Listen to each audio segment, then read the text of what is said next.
We are driving along Highway 10 in Louisiana so this road goes to Houston, Texas, and all the way to Florida.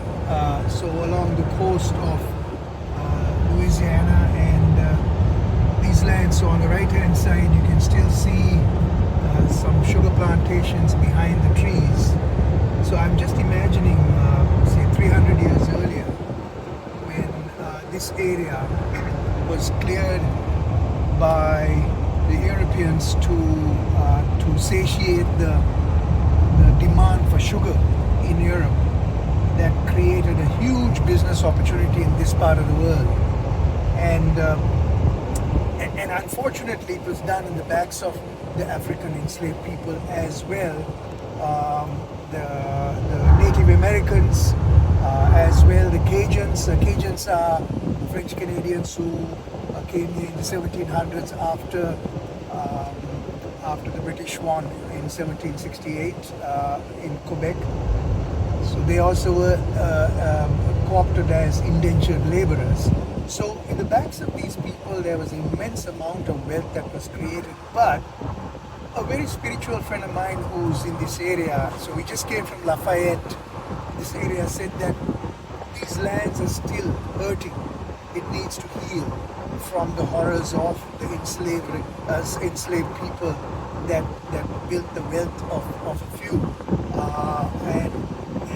And that problem, that trauma still persists, the generational trauma. And I've spoken to many African Americans in this area to speak of that generational trauma that's there.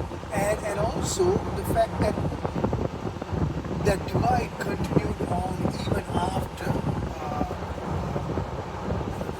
slavery ended in the 1700s, after Abraham Lincoln, late 1700s, and the whole divide continued. Unfortunately, the promise of a mule and 40 acres didn't happen, and I wonder what America would have been like if that promise was kept, 1 mule and 40 acres. So as successful as America is, this is a country that is a nation that is still traumatized by this past history. So how do we heal? So my friend said we have to heal the land, and to heal the land we have to heal the people. So the people have to then reconcile to the past and then move ahead into the future. So that also means economic opportunities has to be then provided to everybody, especially the African Americans, to meet a level of success. And it is happening in many ways, but I still see that trauma there. So the healing has to also happen at an individual level. And the healing at an individual level happens through that introspection, by quietening our minds and going inward and moving away from a culture where we are stuck on a left hemisphere of the brain, which is all about money and making money and profit, and that's still keeping the people, many people, in a level of poverty unnecessarily when there's so much wealth that can go around.